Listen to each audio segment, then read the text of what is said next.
High Brian, আশা করি সবাই ভালো আছেন। আজকে যে কনসেপ্টটা নিয়ে আলোচনা করবো সেটা হচ্ছে থাইল্যান্ড ই ভিসা সম্পর্কে। এছাড়া থাইল্যান্ড ই ভিসার ক্ষেত্রে যে নতুন আপডেট অ্যাড করেছে সেগুলো সম্পর্কে আপনাদেরকে অবগত করবো।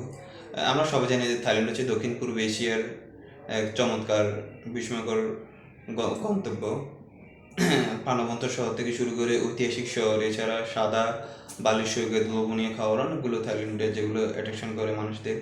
এছাড়া যে পর্যটক যে স্থানগুলো ট্যুরিস্টদের অ্যাট্রাকশন করে সেগুলো হচ্ছে ব্যাংকক, পাতায়া, এরপর আছে ফুকেট, চিয়াংমাই, এক্সেট্রা।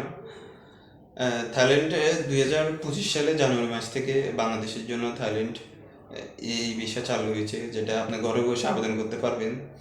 এবং এটার ওয়ার্কিং ডেট সর্বনিম্ন 10 দিন ধরে হচ্ছে, আর সর্বোচ্চ হচ্ছে 30 দিন। 30 দিন কাদের ক্ষেত্রে? যাদের ন্যাশনালিটি এবং ইনকমপ্লিট ইনফরমেশন দেওয়া হয় তাদের ক্ষেত্রে।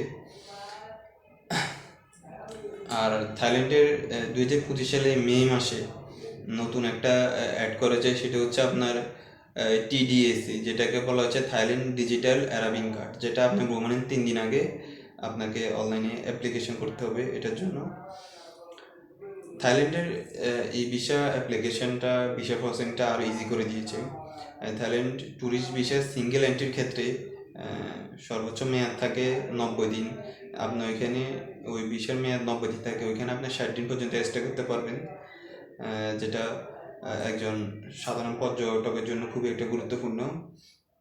এছাড়া থাইল্যান্ডের আপনার সকল ডকুমেন্ট ঠিক থাকার পরও অনেকে থাইল্যান্ডের ভিসা পেয়ে থাকে না, যেটার এর কারণও আছে। সেটার কারণ নিয়ে আমরা আলোচনা করতেছি। নাম্বার 1 হচ্ছে ল্যাক অফ কারেক্ট ইনফরমেশন, অর্থাৎ আপনার সঠিক তথ্য দেওয়া না কারণে অনেকে ভুল তথ্য দিয়ে থাকে, যার কারণে থাইল্যান্ড ভিসা পায় না। নাম্বার 2 হচ্ছে প্রুফ অফ ফান্ড, আপনার ফান্ডের প্রমাণ না দেখানোর কারণে আপনি যে ফান্ডটা অ্যারেঞ্জ করেছেন তার প্রুফ থাকতে হবে, প্রমাণ থাকতে হবে।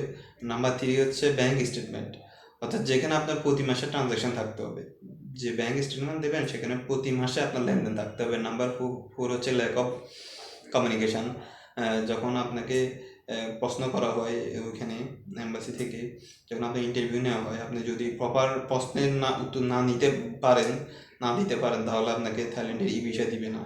সো এদিকগুলো কনসিডার করা উচিত আপনাদের। আর হচ্ছে প্রুফ অফ অ্যাড্রেস, যদি আপনি আপনার ঠিকানার প্রমাণ না দিতে পারেন, এগুলো হচ্ছে বেসিক। সো থাইল্যান্ড এই ভিসা জন্য 4000 টাকা বাংলাদেশি টাকা ধরা হয়েছে, যেটা পরিশোধ করতে হয় অ্যাপ্লিকেশনের পর। আর টিডিএসি ফর্ম, যেটা এটা একটু আগে বললাম যে 3 দিন আগে পূরণ করতে হয়, যেটা নতুন অ্যাড করা হয়েছে।